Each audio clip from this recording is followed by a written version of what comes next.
বলিউড অভিনেত্রী কাজলের মেয়ে নিসা দেবগনকে নিয়ে সামাজিক মাধ্যমে চর্চার শেষ নেই। কাজল সবসময় বলে এসেছেন যে নিসা ও যুগ তার কাছে পৃথিবীর সেরা সন্তান। তবে পর্দার বাইরের এই মা মেয়ের সম্পর্ক সবসময় এতটা মসৃণ ছিল না।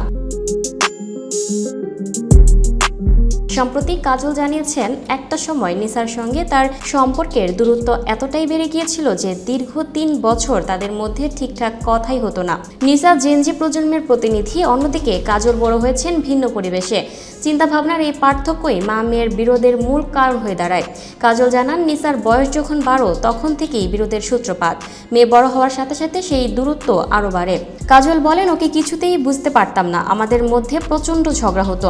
সম্পর্কের এই তিক্ততা কাজলকে ভাবিয়ে তোলে। অবশেষে একজন পরিণত মানুষ হিসেবে তিনি প্রথম উদ্যোগ নেন। কাজল ঠিক করেন যে ঝগড়া না করে মেয়ের সাথে যুক্তি দিয়েই কথা বলবেন এবং নিসা যতক্ষণ তার কথা শুনতে রাজি না হবে ততক্ষণ তিনি চেষ্টা চালিয়ে যাবেন। ধীরে ধীরে কাজলের এই কৌশলে কাজ হতে শুরু করে।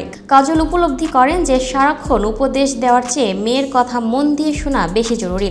তার কথায় নিসার পাশে বসে তিনি শুধু তার কথা শুনতে শুরু করেন। নিসার মতামতকে গুরুত্ব দিতে থাকেন। উপদেশ দেওয়ার অভ্যাস কমিয়ে দেন। এই ছোট ছোট পরিবর্তনই তাদের সম্পর্কে বড় মোড় এনে দেয়। মা ও মেয়ের মধ্যে দ্বন্দ্বের পরিবর্তে তৈরি হয় সুন্দর আলোকচারিতার জায়গা। সূত্র আনন্দবাজার।